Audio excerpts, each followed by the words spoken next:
পাঁচবারের বিশ্ব চ্যাম্পিয়নদের পরাজয় এবং সেই নরওয়েজিয়ান ভাইকিংসের কাছে 2-1 ব্যবধানে নেইমার যখন কান্না ভেজা বিদায় নিলেন, এই বিশ্বকাপটা অনেকটাই রং হারালো কিনা, বিকজ তার পরপরের ম্যাচেই কিন্তু ইংলিশরা দুর্দান্তভাবে মেহিকো বাধা পার করে পৌঁছে গেল কোয়ার্টার ফাইনালে।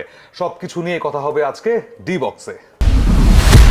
বলছিলাম সেই ব্রাজিল এবং নরওয়ের কথা, মেক্সিকো এবং ইংল্যান্ডের কথা, বাট ভুলে গেলে চলবে না, আজকে একটা খুবই গুরুত্বপূর্ণ ম্যাচ আছে। ইনফ্যাক্ট সেখানে লামিন ইয়ামাল মুখোমুখি হবে ক্রিস্টিয়ানো রোনালদোর। সো ডি বক্সে সেই সব কিছু নিয়ে আলোচনা হবে বরাবরের মতো। ডি বক্স দেখতে পাচ্ছেন চ্যানেল আই এর পর্দায়, আই স্ক্রিনে দেখতে পাচ্ছেন প্রত্যেকটা ম্যাচ লাইভ, এবং রেডিও ভূমি 92.8 FM এ শুনতে পাচ্ছেন বাংলা ধারাভাষ্য এই বিশ্বকাপের।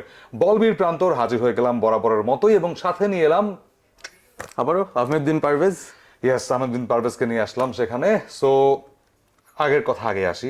ব্রাজিল যেভাবে হেরে গেল, সবার আগে এই অ্যানাটমিটা করে নেই যে ব্রাজিল 2006 ফ্রান্সের পর থেকে সেই যে 10, 14 তো ভয়াবহ অবস্থা, 18, তারপরে 22, তারপরে 26 ইউরোপিয়ান দলের কাছে কচু কাটা হচ্ছে। এটার রহস্যটা কি? রহস্য খুব ডিফিকাল্ট বলা, কারণ ব্রাজিল আসলে যে হেক্সা মিশনে নামছে, সেই হেক্সা মিশন অন্তত ট্রফি পাওয়ার দিক থেকে কমপ্লিট হচ্ছে না, বাট তারা ট্রফি না পাওয়ার এক্সামিশনটা কিন্তু কমপ্লিট করেছে। 2022-এর পর টানা 6টা বিশ্বকাপ চলে গেছে, তারা কিন্তু ওয়ার্ল্ড কাপটা জিততে পারেনি। এবং এই যে আমাদের পাশে পতাকাগুলো দেখছেন, প্রান্তরের পাশে আর্জেন্টিনার পতাকা, আমার পাশে ব্রাজিলের পতাকা, আনফরচুনেটলি একটা একটা করে পতাকা কিন্তু ফিকে হয়ে যাচ্ছে। ব্রাজিল বাদ পড়ে গেছে, নরওয়ের সাথে বাদ পড়ে গেছে, আরও একটা ইউরোপিয়ান দলের কাছে ব্রাজিলের পরাজয়।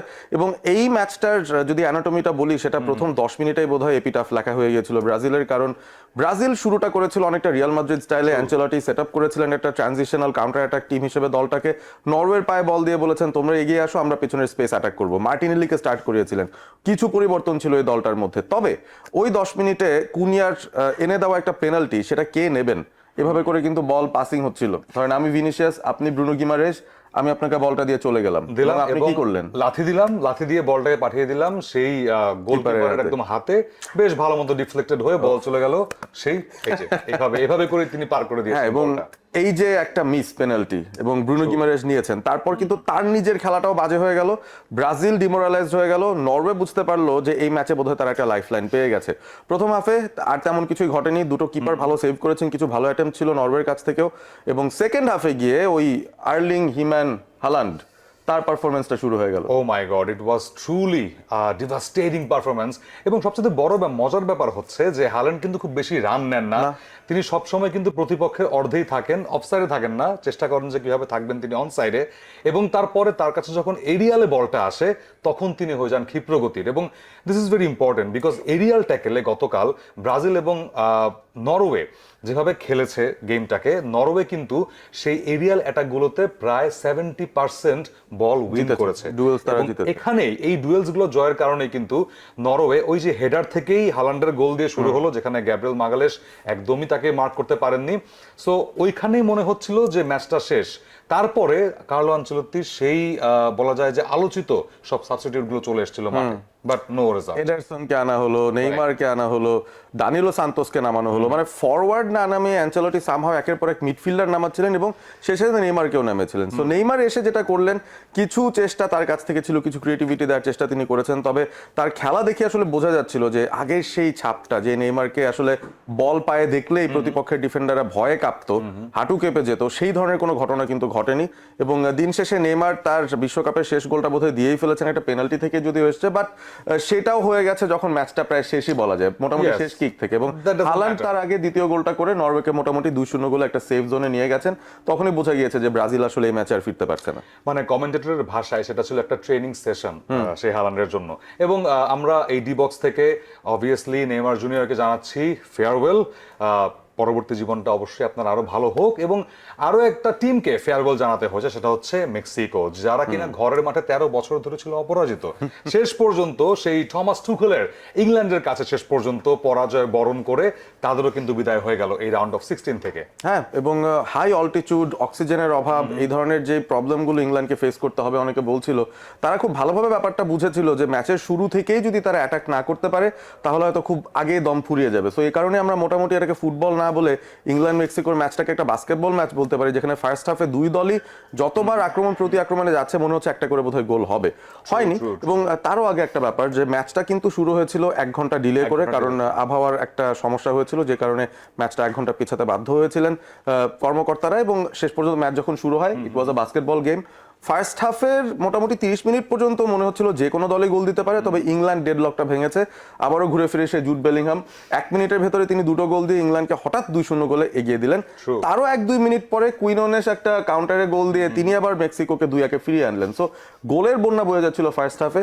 সেকেন্ড হাফেও আমার মনে হয় যে ইংল্যান্ড এবং মেক্সিকোর এই ম্যাচটায় মেক্সিকোর আধিপত্য বেশি ছিল অন দ্য বল, বাট গোলগুলো কিন্তু পেয়েছে ইংল্যান্ড। আবারও একটা পেনাল্টি আদায় করে হ্যারি কেনের গোলে সমতা 3-1, এবং তারপর যতক্ষণে হিমেনেজ গোল দিলেন সেটাও একটা পেনাল্টি, সেখান থেকে আসলে 3-2 এর পর মেক্সিকো যেতে পারেনি।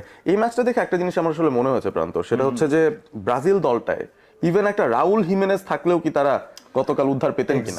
এক্স্যাক্টলি আমার মনে হচ্ছে তারপরেও একটা হ্যারি কেইন বা একটা বেলিংহাম থাকতেই পারে সেই ব্রাজিলের দলে, এবং এই চার্মগুলোই কিন্তু ব্রাজিল মিস করছে, বাট ইংল্যান্ড মিস করেনি সেই কোয়ার্টার ফাইনালে চলে যাওয়া। এবং ইংল্যান্ড ভার্সেস নরওয়ে, দুই ইউরোপিয়ান জায়ান্টের লড়াইটা একটা মাউথ ওয়াটারিং একটা ইভেন্ট হতে যাচ্ছে নিঃসন্দেহে।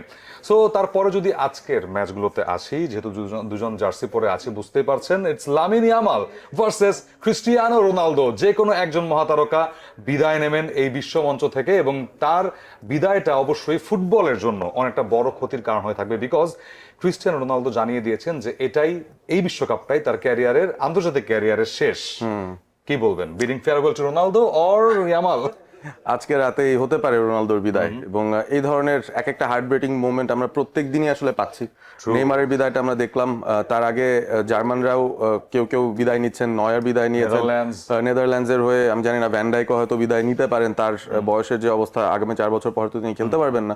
সো এক একটা করে বড় তারকা, বড় দল তারা যখন বিদায় নিচ্ছে তখন অবভিয়াসলি আমাদের মন একটু খারাপ হওয়ারই কথা। তবে আমার কাছে মনে হয় যে পর্তুগাল এখনো তাদের সেরা খেলাটা দিতে পারেনি, তাদের সেরাটা এবারে বিশ্বকাপ এখনো দেখেনি। সো স্পেনের এগেনস্টে এই ম্যাচটা তাদের জন্য খুব বেশি কঠিন হবে, কারণ স্পেন 3-0 গোলে অস্ট্রিয়াকে উড়িয়ে দিয়ে এসেছে।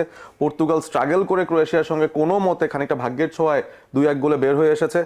ফেভারিটস ধরলে ডেফিনেটলি এই ম্যাচে স্পেনকে ধরতে হবে ফেভারিট। একটা ছোট্ট প্রশ্ন যদি এই পুরো ম্যাচটাকে অ্যানালাইসিস করতে বলা হয় একদম ছোট্ট করে, সেটা কি স্পেনের স্ট্রাইকার বা ফরওয়ার্ড লাইন বনাম পর্তুগালের মিডফিল্ড বলা যায়?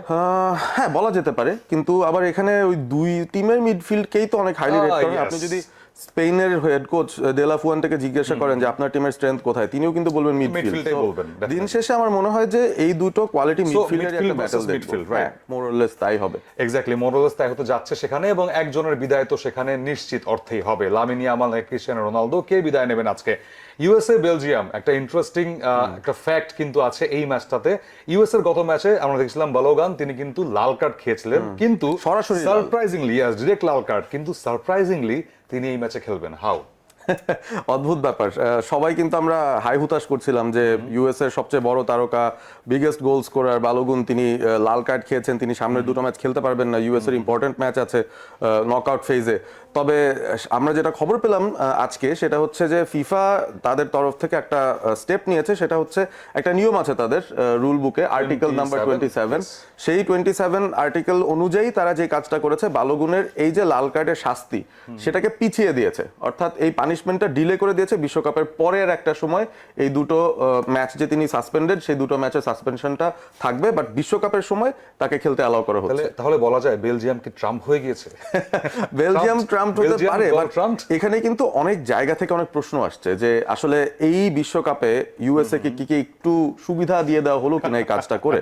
সো এই ব্যাপারটাই কন্ট্রোভার্সি, বাট অবভিয়াসলি আমরা তো চাই যে প্রত্যেকটা দল তাদের সেরা তারকাদের নিয়ে আসুক, আমরা সেরা ফুটবলটা দেখি। সো বালোগুনের আবারও ফিরে আসাটা লাল কার্ড খাওয়ার পরও সেটা ডেফিনেটলি ইউএস এর জন্য একটা টনিক। তবে এখানে আমার কাছে মনে হয় যে অনেকটা সৌভাগ্যেরও ছোঁয়া আছে, কারণ এই স্টেপটা তো প্রত্যেকটা রেড কার্ডের ক্ষেত্রেই তো তাহলে খাটানো যেতে পারে, বা প্রত্যেক রেড কার্ড খাওয়া টিমই বলতে পারে যে আমার প্লেয়ারটাকে একটু বাঁচিয়ে দেন এভাবে। বালোগুনি কেন এই স্পেশাল ট্রিটমেন্টটা পাচ্ছেন, এই প্রশ্নটাই আসলে পুরো ফুটবল বিশ্বে এই মুহূর্তে চলছে। Exactly. So Romelu Lukaku, Kevin De Bruyne এবং ট্রোসার্ডের সামনে কিন্তু আজকে অপেক্ষা করছে বিশাল একটা চ্যালেঞ্জ। দি ইউএসএ বনাম মানে বেলজিয়াম, অর্থাৎ স্বাগতিকদের কিন্তু এটা শেষ ম্যাচ, বাকি দুই স্বাগতিক it's out of the world cup. So channel আইতে প্রত্যেকদিন ডি বক্স দেখবেন, ডি বক্স নিয়ে এই খেলাগুলোরও কিন্তু আমরা আরো আলোচনা করব সামনে। তার পাশাপাশি অবশ্যই আই স্ক্রিনে প্রত্যেকটা ম্যাচ লাইভ দেখবেন এবং রেডিও ভূমিতে বাংলা ধারাভাষ্য শুনতে ভুলবেন না। বিদায় নিচ্ছি ডি বক্স থেকে, আগামীকাল আবারও দেখা হবে, ততক্ষণ পর্যন্ত গুড নাইট অ্যান্ড টাটা।